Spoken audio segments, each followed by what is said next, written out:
I got to take you back to a day in 2004. I was in Santa Barbara, California, and I couldn't sleep the night before. And on this day, it was the day that I was going to propose to Casey. There I was in Santa Barbara. The next morning, I took her to a restaurant in the Four Seasons Hotel in Santa Barbara. If you've ever been there or seen it, they have a glass wall and the beach literally comes up to it, ocean waves crashing in front. And I sat there and I said to her, I said, hey, I have a gift for you. And I took out this card, and this card, inside of it, there was a love letter to her. But on the outside was this painting. It's called The Missing Man. And Casey said, oh my gosh, this is my favorite artist ever. This is Jack Vetriano. She began to explain a little bit more about that her favorite painting by him was this simple painting of a woman in a white dress who was dancing with a man on a beach in a tuxedo. And I was listening to that, and I said, well, I capitalized on the moment. I'm like, well, you are that woman in the white dress, holy, pure, amazing. You gotta get what you can get when you can get that. So I'm just talking about that, romantically speaking, anyways. And I said, well, hey, a few minutes after talking, I said, I have another gift for you. And she said, really? And it was kind of a larger gift. And she opened it up, and it was the painting that she just described a moment before. Yeah, I know. I got skills with a Z at the end. I mean, and she was like, how did you know this? And I said, about 6 months ago, I heard you mention it in passing, and I took a mental note of it. And I said, but I do have another gift for you. She said, really? This is my lucky day. And I handed her a box, and inside was this just simple, elegant white dress.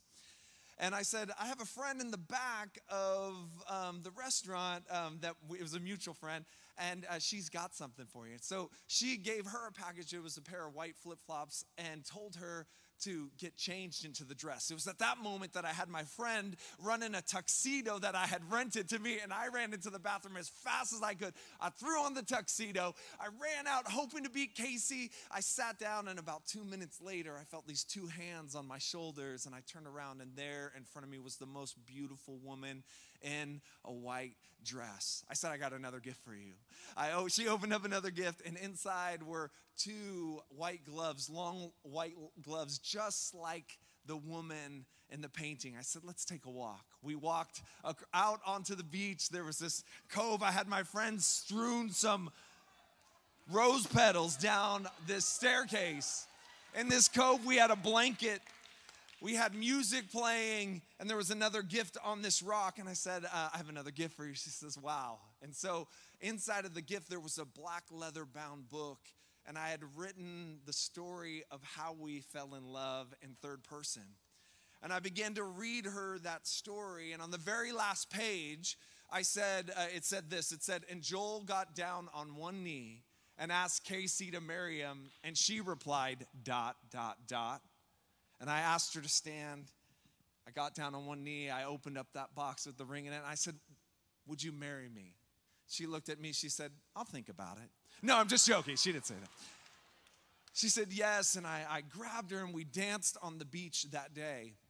And I share the story for this reason. I think I did all of that because I wanted her that I knew that for when better or for worse would come, I wanted her to have a remembrance of my love.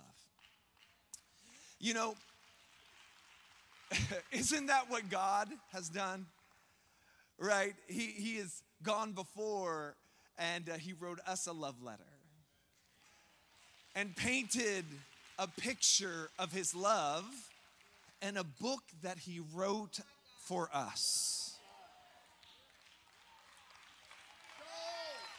And so, when you come through life and you get to the worst of the better and worse, you've got to remember and go back to the love letter where he painted the picture of his love in the book he wrote for us. Today, I want to talk about just one of those pictures. It's found in Psalms 139, verse 17 and 18. It's one of the most famous Psalms of all. says, how precious also are your thoughts to me, O God. How great is the sum of them.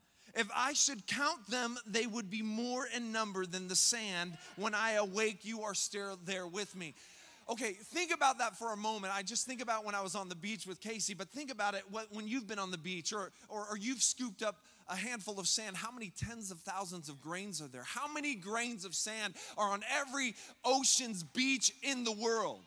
I don't know, but some guys from the University of Hawaii guesstimate that there's 7 quintillion, 5 quadrillion grains of sand. Now, this is a big number. It's 7.5 with 17 zeros after it. Just to give you an example of how big this number is, when you put it into the seconds of your life, compare it to the seconds of your life. If you live to be 80, you would live to be 2,524,608,000 seconds. When you divide the seconds of your life into 7 quintillion, 5 quadrillion, what you get is God thinking about you approximately 3 billion times every second of your life.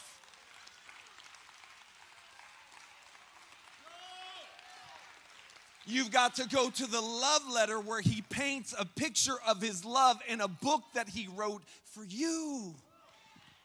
Okay, what was that? He just thought about you 3 billion times. What was that? Okay, this one over here has a special call, but they've grown up in a single parent household. They don't have a lot of money. We got to start working on some scholarships for them. Okay, this person's starting to feel sick. Let's raise up the white blood cell count. Let's have a miracle service where people get prayed for and we see miracles happen. He's making a way. What was that? 3 billion times. He just thought, he just thought about you again 3 billion. He just thought about you again 3 billion times. You have to know in this moment, some of us, we feel alone, we feel forgotten, we feel like we don't matter, but do not believe the lie of the enemy or this world or this society. We have a God that thinks about us minimum 3 billion times every second. So when your life is rough, when it feels like it's not the better part but the worst part, go to his love letter. See the pictures that he painted of his love so that you can go into the book he wrote for you and have a remembrance of his love. Thank you so much.